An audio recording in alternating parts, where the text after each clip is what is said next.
ពីភ្នំពេញតាមបាត់ដំបងចិត្តខ្ញុំបំណងបងទៅលេងខេត្តសៀមរាប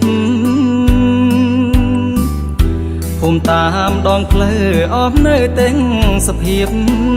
ព្រឹក្សាខ្ពងទៀបហាក់ចាំសាទរចំប៉ាលាក់ខ្លួនពួនបាំងសនលឹក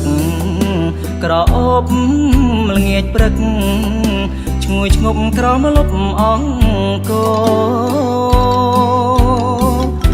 សំផងវលាក់តាក់ភ្នែកទេសចរនិស័យអាប់សឈរលងក្នុងផ្សាររាំងទាំងរួងរាយលីស្នាមញញឹមឲ្យបងសង្ឃឹមចងចិត្តប្រាថ្នា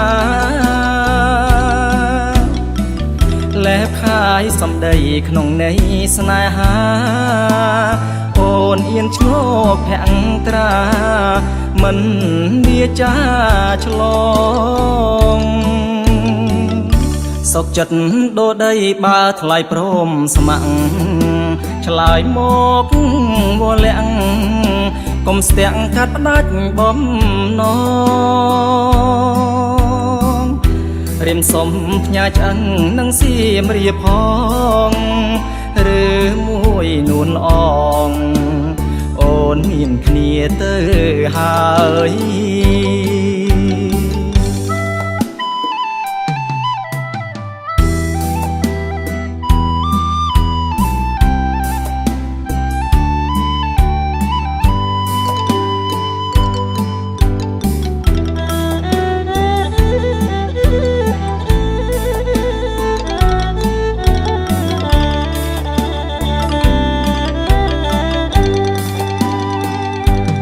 រាំង